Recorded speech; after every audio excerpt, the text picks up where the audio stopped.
Fala pessoal, seguimos analisando minhas partidas na Olimpíada. Vamos para a quarta rodada agora. Mas se você está curtindo as análises, está gostando de saber um pouco mais da minha experiência na Olimpíada, deixa o like aí no vídeo, se inscreve no canal se não estiver inscrito, divulga também para a galera que ajuda bastante aí. Quem sabe eu consigo agora retomar as atividades do canal, né, depois da Olimpíada. Mas bom, vamos lá. A gente na quarta rodada enfrentou a África do Sul após a derrota para a Armênia. Esse era um match, não era um match simples, porque eles tinham alguns jogadores ali na faixa dos 2.300, 2.200, e mais uma vez eu tava de brancas, né? Dessa vez a gente era pretas no match, mas mais uma vez eu tô de brancas, quarta partida de brancas. Por quê? Porque após o match da Armênia, o Fear saiu, né? Na quarta rodada entrou o Lucas na 4, só que aí como o Fear saiu eu subi para 2. E na mesa 3 o Diego jogou de pretas, então eu tinha jogado de brancas na 3 no match anterior. Subi para 2, fui de brancas de novo, porque trocou a cor da mesa 1, né? Mas aí, como eu mudei de tabuleiro, eu continuei de brancas. Tava enfrentando um adversário de 2.300, mas um menino bem jovem, 13 anos, assim, eu acho. Então, quando você enfrenta essa molecada muito nova, com esse rate, assim, 2.300, 2.350, 2.200, muitas vezes eles já estão jogando pra cima desse rate, assim. Muitas vezes eles já estão jogando pra 2.400 e a gente só não sabe, né? Porque eles estudam muito, treinam muito e tal. Então, eu sabia que era uma partida perigosa. Mas eu tinha as brancas de sempre. Joguei D4, cavalo F6, e nessa partida testei uma ordem diferente, porque eu vi que meu adversário jogava quase que só Índia do Rei. E aí eu joguei cavalo F3 no 2. No segundo match, contra o Equador, foi uma Índia do Rei, né? Eu entrei aqui na ordem mais principal, com E4 mesmo e tal, mas para essa partida eu resolvi jogar diferente. Por ser um adversário bem jovem, eu achei que talvez ele pudesse não ter tanta familiaridade com outros tipos de posição. Então eu joguei cavalo F3, G6 e aqui cavalo BD2. Essa ordem ela é bem interessante contra jogadores de Grunfeld e de Índia do Rei. Por quê? A ideia é que se ele faz bispo G7, eu jogo E4 agora. E aí Rock é um pouco inferior por causa de E5. Só que para não deixar o E5 ele tem que jogar D6, mas essa é uma posição já diferente, não é uma Índia do Rei, é uma Pirk. Né? Que, tudo bem, isso aqui não é o fim do mundo para as pretas, ele pode jogar. Mas é outro tipo de posição só, em relação ao que ele está acostumado. Lembra um pouco a Índia do Rei, mas não é, é outra coisa. E se ele quiser evitar de vez o E4, ele joga D5. Mas aí é um outro tipo de estrutura também, né? É uma estrutura que para um jogador de Índia do Rei não é tão familiar, com o peão em D5. Porque eu vou jogar E3, e quando o bispo G7, posso fazer B4. Para dificultar o C5, então o bispo dele fica mais passivo. E geralmente quem joga Índia do Rei não quer ficar numa posição fechadinha e de manobras, né? Ele quer jogar uma coisa mais dinâmica. Então achei que essa ordem seria bem interessante para essa partida. E também tinha a terceira opção, que é o que ele jogou, C5. Esse é um lance que tem bastante a ver com quem joga Índia do Rei, para não deixar uma estrutura mais fixada. A gente vai ver que leva um jogo com uma posição um pouco mais aberta. Então aqui D por C5, aí ele faz dama A5 para já recuperar o peão. Mas eu jogo A3. Dama por C5, B4. Dama C7, bispo B2. Então eu já fianqueto meu bispo. Bispo G7. Joguei C4. Aí ele fez rock. E agora eu mandei G3. Fui para um duplo fianqueto, né? A outra alternativa é jogar E3 e tirar esse bispo para E2. Também leva um jogo bem interessante.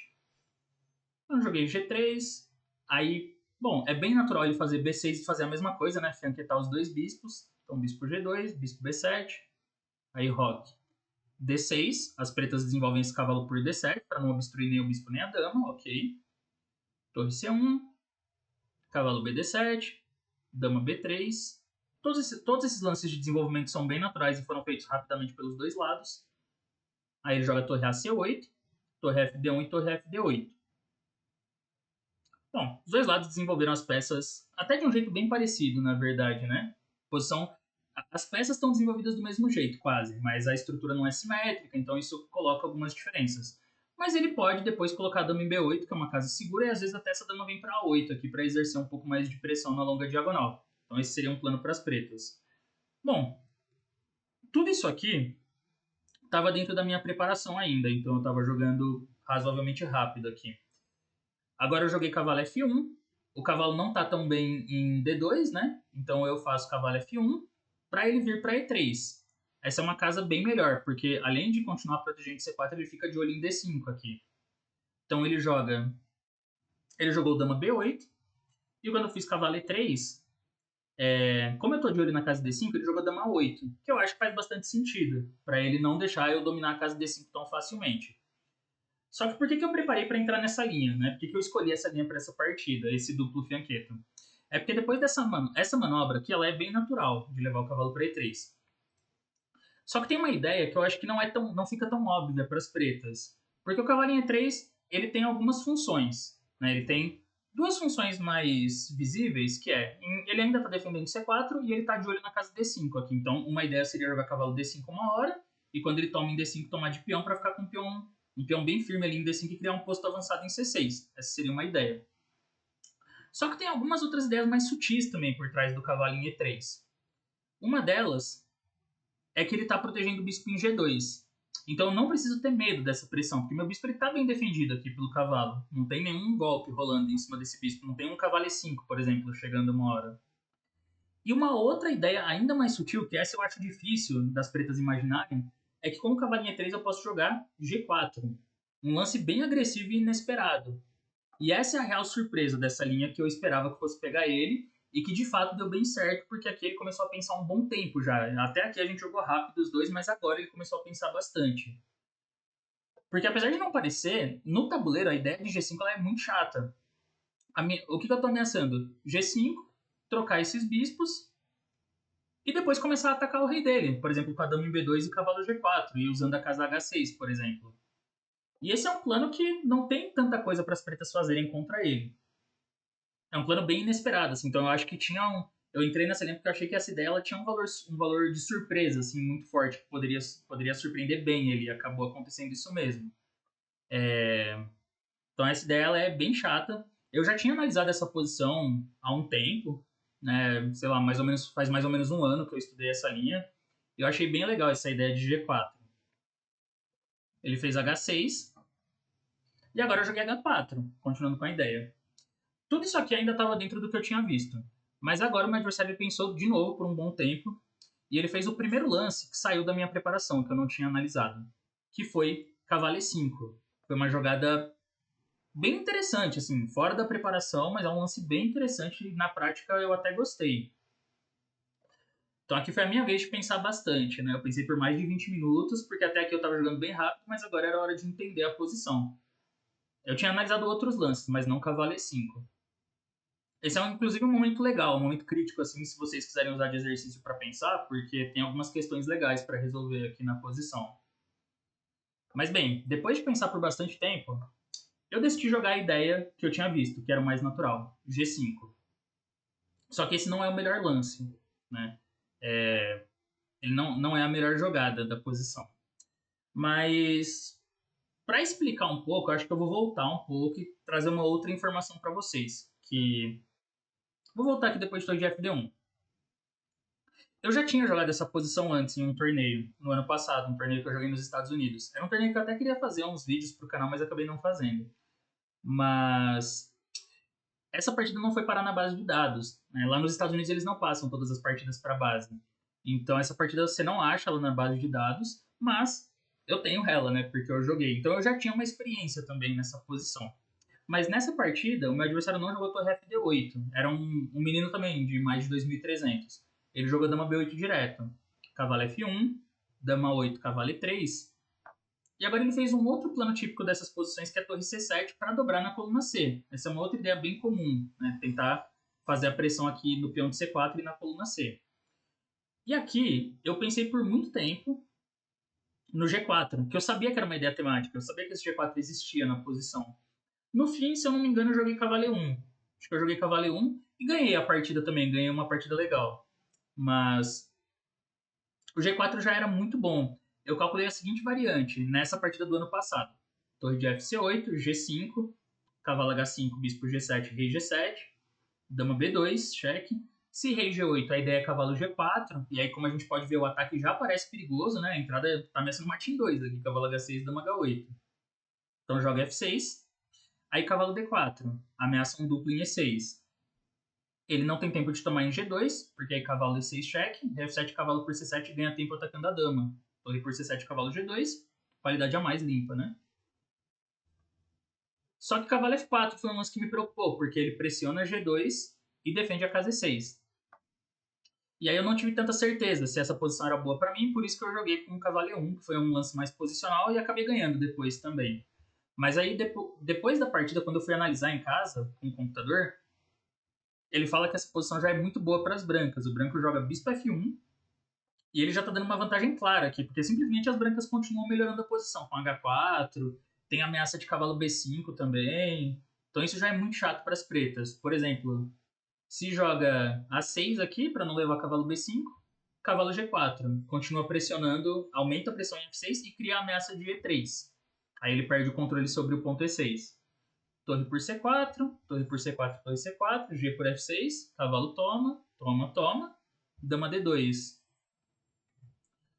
O cavalo tem que ir para H5, E4, ataca a torre. Quando a torre volta, cavalo E6 e dama por D6, e é isso. O branco já tem um ataque decisivo nessa posição. E outra linha interessante era bispo A6 aqui, pressionando C4. Joga H4 mesmo. Se bispo C4 toma, troca tudo em C4 e sobra E3, atacando duas peças. Então aí eu vi que realmente esse G4 era muito forte nessa posição. Só que o detalhe era esse bispo F1, que eu não percebi que era tão bom assim. Eu cheguei a considerar bispo F1, mas tive um pouco de medo e aí não entrei. Então o que aconteceu? A gente vai ver que eu jogo de um jeito muito parecido nessa partida. Torre FD8, cavalo, dama B8. Só que é diferente, ele não jogou com torre C7. Então H6, H4, cavalo E5. Aqui tem algumas opções para as brancas. Bom, a primeira coisa que fica claro é que ele está sacrificando um peão, né? Eu posso tomar um peão em E5. Mas eu não consegui encontrar nenhum jeito assim de tomar esse peão que me parecesse satisfatório, né? Por exemplo, cavalo por E5, D por E5, bispo toma B7, dama por B7. Aqui, para jogar por vantagem para as brancas, é melhor fazer torre por D8, torre por D8 e C5. Esse é um lance que dá bem mais chances de vantagem, assim. Porque bispo toma E5, ele joga dama E4. E ele já está recuperando o peão aqui, na verdade, né? Ele já está tocando em G4 e E5. E a outra opção seria bispo toma E5, D por E5, cavalo por E5. Só que depois de bispo toma G2, cavalo por G2 e cavalo E4, as brancas até conseguem manter o peão nessa posição. Só que o preto fica com um jogo tão ativo que eu acho que dá compensação suficiente. Por exemplo, F4 e aqui torre D6 é uma ideia interessante. Se joga C5, parece que tá tendo um golpe ali em F7, né? Mas ele tem tempo de trocar em D1 e tomar em E5 depois. E aí BC5. E6 e aqui C4 já até fica complicado, já não tá nem tão claro quem tá jogando por vantagem. Então dama F3, mas aí torre E6. E aqui, de novo, o preto já tá recuperando o peão, porque se jogar cavalo D3, leva esse, ó. Cavalo C3, um belo golpe tático. Que toca em E2, D1 e na dama ali em F3. Né? Então já ganha material. O melhor lance nessa posição, eu acho muito contraintuitivo. Quem estava acompanhando ao vivo vai lembrar, talvez, qual era a melhor jogada aqui. Era H5. Mas eu acho esse lance muito difícil de ser achado no tabuleiro. Até mesmo olhando a partida, mesmo depois de analisar a partida, eu ainda acho que é muito difícil. Por duas razões, né? Primeiro, porque assim, tudo que eu fiz até aqui foi para jogar G4. Quer dizer, para jogar G5, não foi para jogar H5, né? A manobra toda do cavalo. Cavalo F1, cavalo E3 é para jogar G4 e o G4 é para fazer G5. Não é para fazer H5, é porque eu quero jogar G5 e trocar aqueles bispos. Então, assim, é muito difícil você ter essa mudança na mentalidade, de repente mandar um H5. Outra coisa é porque eu já tinha aquela experiência prévia da partida que eu joguei no ano passado, onde o G5 era bom, o plano de jogar com G4 e G5. Então eu já estava com isso na cabeça, que eu podia jogar dessa forma. Então eram duas coisas assim que eu acho que tornaram muito difícil para mim até considerar esse H5. Mas vamos lá entender por que é H5 o lance, né? É que basicamente a ideia é enfraquecer as casas brancas e isso funciona muito bem agora com a dama em B3 ali, porque o peão está em H6. Porque se esse peão tivesse em H7, H5 não ia ameaçar nada. Mas agora eu tô ameaçando abrir a diagonal ali de um jeito muito forte. Por exemplo, bom, para começar, se G por H5 já leva cavalo F5 aqui, eu acho. Isso parece bem ganhador para as brancas, né? Muita pressão em vários pontos e ainda a ala do rei, a dama tá passando depois aqui pro ataque. Então, cavalo por F3, E por F3. Se G por H5 de novo, cavalo F5. Tem uma iniciativa ganhadora. Bispo F3, H por G6. Se F por G6, C5 cheque E quando o rei H7, aqui tem que encontrar uma outra jogada que eu não sei se é tão óbvia. G5. Com o objetivo de abrir a coluna H, né? HG5, bispo F6. Ele não vai tomar de bispo porque a dama entra em F7 ganhando. Então E por F6 e aí C6, outro lance super difícil. Bispo D1, dama D1. O branco tá melhor posicionalmente, né? Porque o branco tá com qualidade e peão a menos. Só que o jogo nas casas brancas e a fraqueza do rei preto vai decidir a partida, provavelmente. Só que é uma linha muito de máquina, né? Pra começar já. E quando o bispo G2, G por F7. Aí rei F8, né? Pra não entrar na diagonal, cavalo por G2 e as brancas estão melhores também. Por exemplo, dama E4, F3, dama G6, dama E3, seguido de cavalo F4. Então, assim, tudo muito difícil, eu acho. A melhor linha pro computador é G5. Só que aí surge um ponto posicional, né? Cavalo por E5, D por E5, bispo B7, dama B7, troca tudo e torre D1. E não joga nem para ganhar material aqui o branco. O branco joga pela vantagem posicional, que é o quê? A maioria na aula da dama, casa F5 e a pressão na longa diagonal, a pressão em E5 também. E é por isso que as brancas estão melhores. Mas para vocês verem como assim, é fácil você ver com o computador e falar, pô, o cara não jogou H5, ele jogou um lance que iguala, e H5 dava uma vantagem boa. Mas quando você aprofunda, aí a gente tem que pensar o quão natural era encontrar essa continuação, né? Se parecia natural, se parece humano, assim, porque pra mim não parece. Então eu joguei o G5, que pra mim era o mais lógico, com base no que eu conhecia da posição. Foi HG5. Eu joguei isso aqui meio rápido, mas não era a única opção. Poderia ter considerado cavalo por G5 também, bispo G2 e cavalo G5. Também era uma possibilidade. HG5, cavalo H5. Aí eu fiz cavalo por E5, D por E5. Ele não quer trocar o bispo, claro, né? Ele quer manter esse bispo aqui. E agora foi outro momento de indecisão, mas interessante porque eu joguei bispo F1. Que essa foi outra jogada, eu acho que confundiu a galera que estava assistindo. Mas quem voltar aí vai ver que na partida, essa que eu tinha jogado ano passado, também tinha um bispo F1 que era bem temático, né? Então eu lembrava que eu não precisava ter medo dessas ideias, dessa pressão aqui na diagonal, porque sempre tinha essa ideia de jogar bispo F1 e F3 se necessário. E enquanto isso eu queria continuar as minhas ideias de ataque, com cavalo G4 e quem sabe passar a dama para E3 ou H3. Esse era o meu objetivo, assim, né? Não levar mate na diagonal e continuar a pressão na ala do rei. Eu também considerei um outro lance que parecia bem promissor, que era cavalo D5. Esse lance parecia muito forte, na verdade, porque eu já tô passando a dama rápido, né?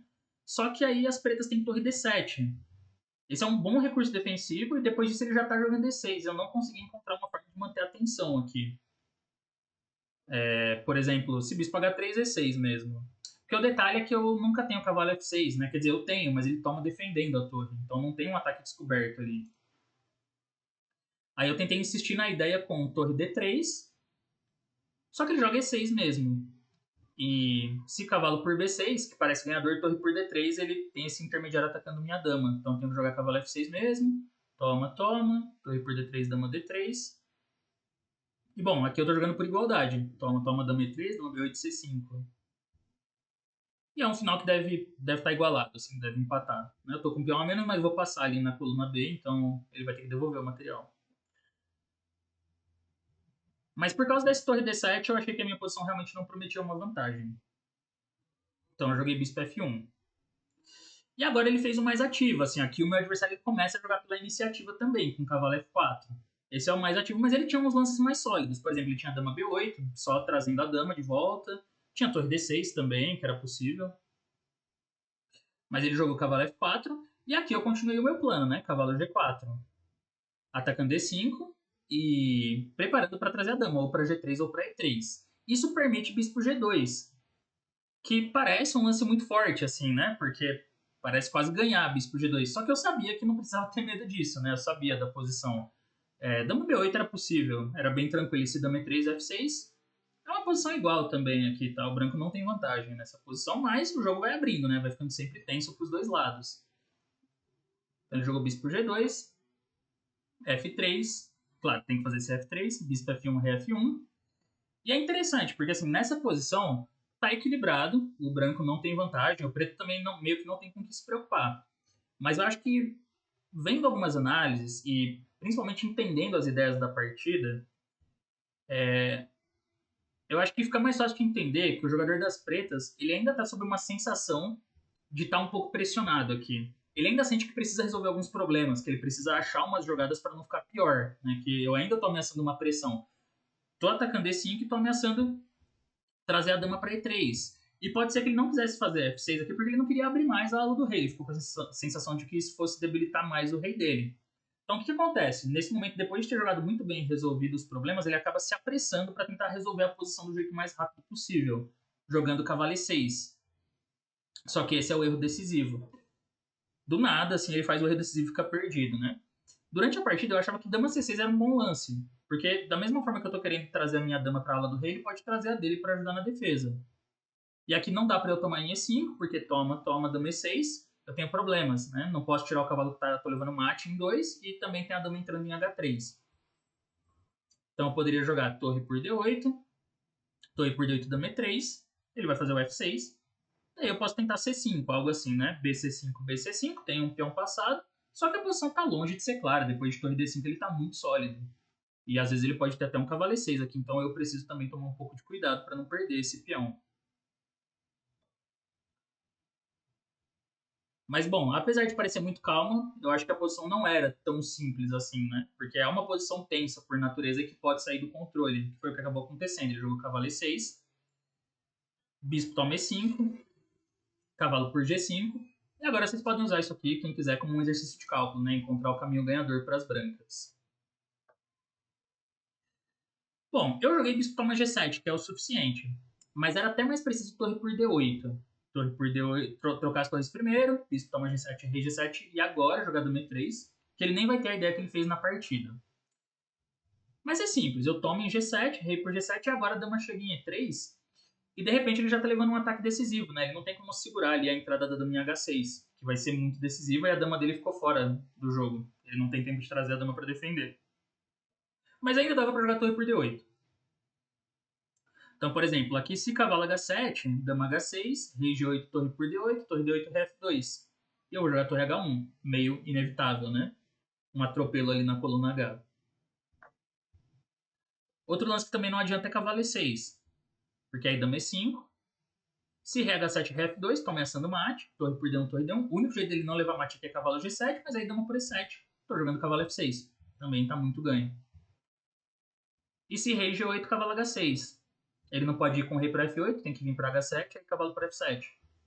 Torre D1, e a posição das pretas está muito desesperada, né? Se dama C6, dama por E6 e cavalo G5, eu vou ficar com peça a mais. Então ele ainda tentou lutar um pouco com torre por D1, torre por D1 e torre H8. Esse parece um lance até útil, porque ele ameaça agora a torre H1, né? Então, por isso que era melhor eu ter trocado primeiro as torres em D8, porque eu cairia na mesma posição com a minha torre em C1 e aí seria só jogar dama por G5. Bom, isso não muda muito a posição, tá? As brancas ainda estão ganhando, mas eu tenho que jogar com um pouco mais de cuidado. Por exemplo, eu não posso tomar direto em E7 porque torre H1. Mas basta jogar torre D7, né? Que aí renova as ameaças. O cavalo ainda tá caindo e agora E7 também tá caindo. Então ele jogou cavalo E6. Eu dei um cheque aqui primeiro só para piorar o rei, rei G8, torre por E7. E essa posição ela tá bem perdida, né? Para as pretas. Então, os últimos lances foram mais ele tentando criar alguma coisa aqui. Torre H1, rei G2, torre H5. Cavalo F6. Rei F8. Eu poderia jogar agora cavalo por H5, rei E7, cavalo F4, porque o final é claramente ganho para as brancas, mas é até melhor dama D6 aqui, né? Que ele continua com a torre caindo e agora tem descoberto, ameaça de torre 8. E bom, nesse momento meu adversário teve um ato de bastante gentileza, porque ele jogou cavalo G7 e aí deixou eu dar mate, né? Com torre 8. Então teve um mate no tabuleiro aqui. Mas essa posição aqui já tá bem difícil, né? Por exemplo, se ele joga rei G7, eu tenho dama por E6. Ou posso até tomar aqui primeiro em H5 e depois jogar dama por E6. E se ele jogar um cheque primeiro em G5, também eu jogo rei F2 e as ameaças continuam, né? Rei G7 e dama por E6 de novo. E outra linha que também eu considerei foi cavalo F4, mas tem mais de um lance aqui. Dama por F4 já tá bom. Rei E7, cavalo toma, G por H5. E o mais direto é jogar dama E5, que esse rei F8, dama H8 e esse rei D7, dama D5, né? Troca as damas, coloco o peão em E4 aqui e vou com o rei. Vou ganhar o de H5 e acabou também. Então aqui já tá bem perdido mesmo. Ele jogou cavalo G7, bom, levou o mate. A gente acabou vencendo esse match, foi 2,5, o Diego ganhou também, depois o Lucas empatou. O Sup perdeu nesse match, mas a gente ganhou de 2,5, então foi mais importante. Eu gostei até dessa vitória. Não é uma partida perfeita nem de longe. Pode parecer até que nem é uma partida boa, assim, se bobear, né? Porque a impressão que dá é que o cara simplesmente pendurou e aí perdeu do nada a partida. Mas eu acho que vendo algumas análises dá para entender um pouco melhor que ele estava se sentindo sob pressão, né? E que geralmente a maioria dos erros graves, assim, eles vêm quando um dos lados tenta resolver muito rápido as coisas. Ele tá se sentindo desconfortável por alguma razão, mas aí ele não quer defender, ele tenta resolver de uma vez a posição, e aí acaba saindo do controle muito rápido, que foi o que aconteceu. Mas eu achei que foi uma partida interessante, assim, até pelo jeito que a abertura começa lenta, mas depois fica já uma posição mais dinâmica, então eu achei legal. Mas é isso, pessoal. Match Brasil e África do Sul. Essa foi a análise. Espero que vocês tenham gostado. Se você gostou, não se esqueça de deixar o like no vídeo, de se inscrever no canal, deixar um comentário também falando o que você está achando. E é isso, né? A gente continua e nos vemos na próxima análise. Até a próxima.